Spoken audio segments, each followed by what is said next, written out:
What body of water is this? If you guessed the Susquehanna River, you'd be correct. And I'm very close to it.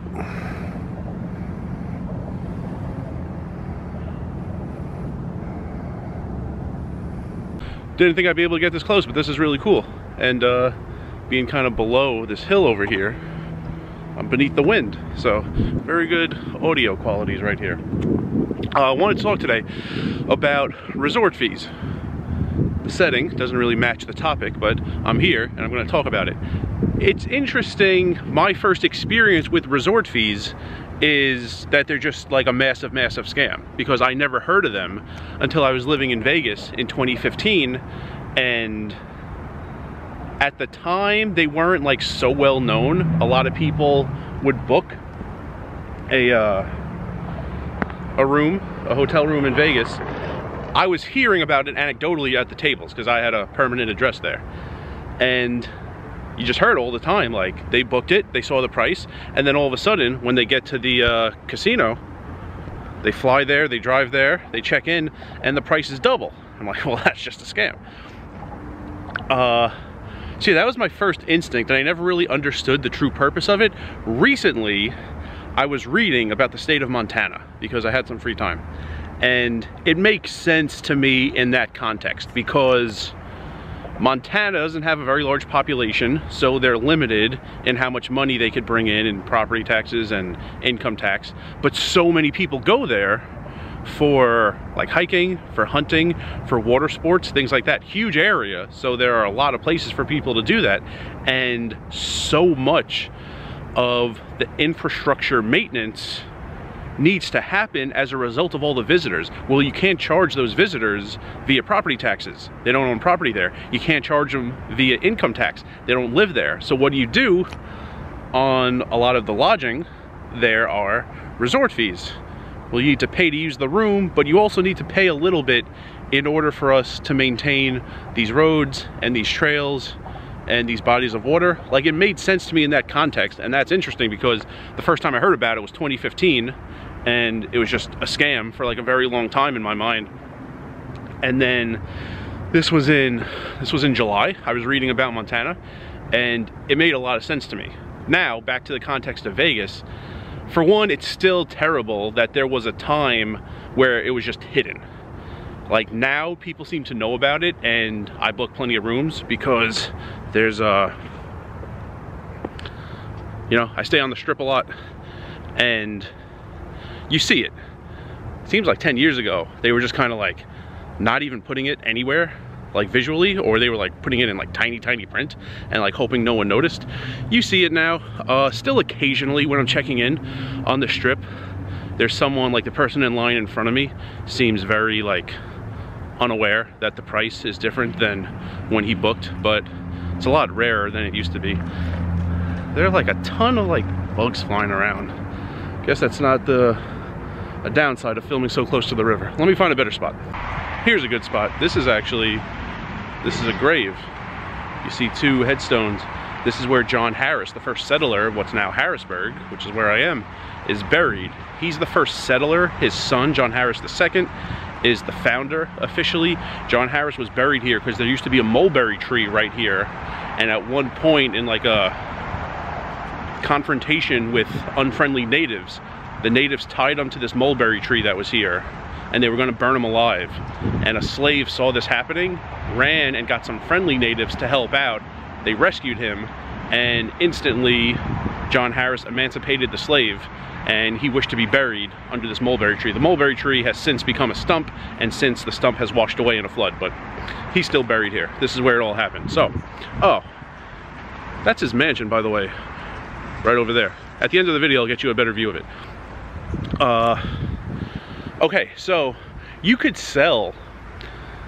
charge whatever you want as long as you disclose what's happening. You know, if you wanted to sell a real diamond for a very cheap price, you could do that. If you wanted to sell it for a very expensive price, you could do that. But you have to say what it is. If you want to sell a fake diamond for a very cheap price, you could do that, or a very expensive price, you could do that too. But you need to tell people like you're selling fake diamonds. If a person wants to pay $15 million for a 1 ounce fake diamond, that person's allowed to, but you have to tell the seller what the product actually is. So my first perspective on resort fees is that they're just huge scams, because so many times people at the tables in 2015 and 2016 were saying they were booking, they saw this is the final price, and then it wasn't. The price was basically double when they showed up, and they already paid for a flight and flew to Vegas. What are they gonna do but pay it? So that's real scummy. Now it's better, and I remember when Trooper was when Trooper first started the Westgate game, and he would often put a calendar up on the screen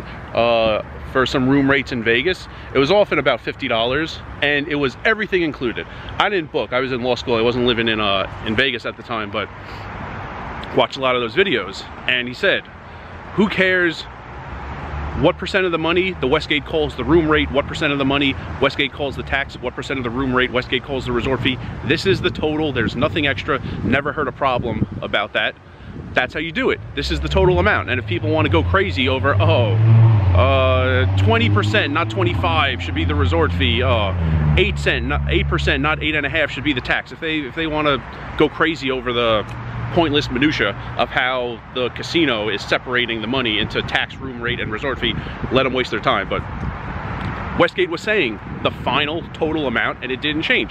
That's how you do it. So if there's a room you're selling on the Strip, and the room rate is going to be 50, and the tax is going to be 10, and the resort fee is going to be 50, just say 110. It sounded like back in the day a lot of people were getting the number 50 or 60, and like it's just a lie, and I don't know how it was able to go on for as long as it did. It seems like word of mouth more than anything got people aware of what was going on, and then people were on the lookout for it.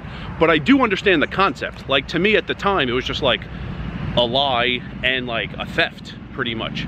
I understand the concept now after reading about Montana. So many people come to Vegas from the country, from other countries. A ton of it is on the Strip. There's hiking, there's hunting, there are other things that go on outside the Strip, but a ton is on the Strip. So imagine if, you know, just the people who lived in Vegas had to pay for the infrastructure of the Strip and the roads from the airport to the Strip. That, you know, doesn't seem fair. So I understand the concept. I have no idea if the amounts make sense. Like, I don't see the books on what they take in resort fees and what they spend. I do think it's short-sighted not to take some of this money and extend the monorail. Or I hear, you know, the cars on the monorail aren't, the parts aren't being made anymore, so it's like close to done. Those are the rumors, because it's getting harder and harder to fix when there is necessary maintenance because the parts don't exist. But I mean, there are rails, there are trains, like these things exist. Actually, one is going by right now over there.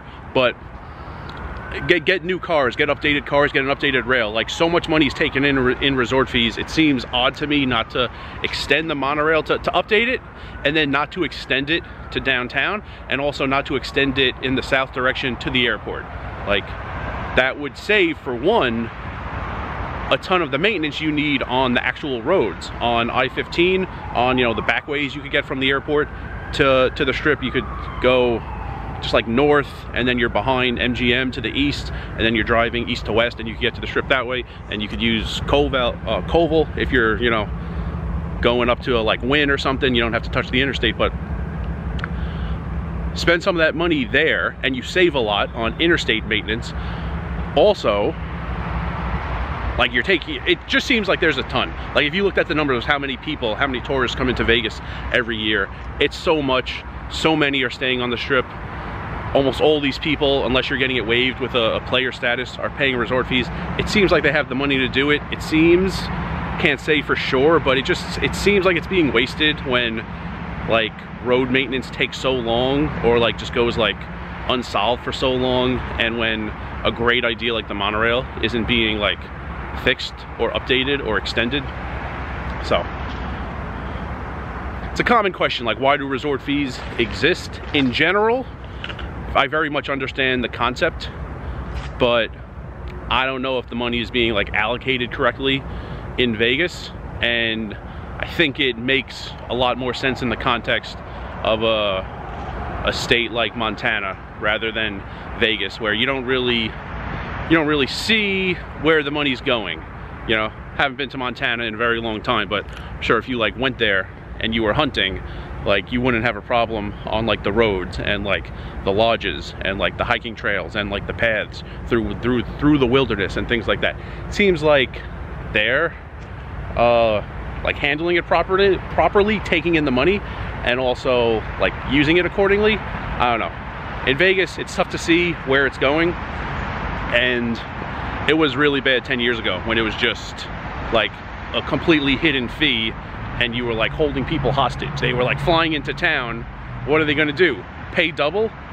Or just like go without a room for a week and then fly back home? Like, what option do they have? And that was really bad, and that was my first taste of it, but now I understand it better. So just want to talk about resort fees and Vegas, even though I'm here in Harrisburg. It's a topic that comes up a lot. I don't know, if you had more specific questions, leave them in the comments. Maybe I'll make another video and answer some specifics, because I'm on the Strip a lot. I stay in a lot of hotels on the Strip, and I, probably more than anyone in the world, read every single word every time I book anything. So I have a lot more information than the like casual Strip room booking guest, if you will. So I'm walking towards John Harris's mansion, which is now part of the Historical Society in Dauphin County. I don't know how you say it. I think it's D-A-U-P-H-I-N. But before I head out, finish this video, let me show you the mansion. Pause it if you want and read it all, because it's going away.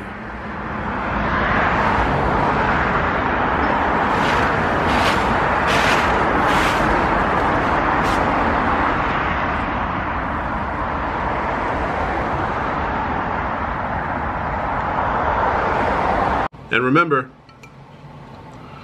rice is a spoon food.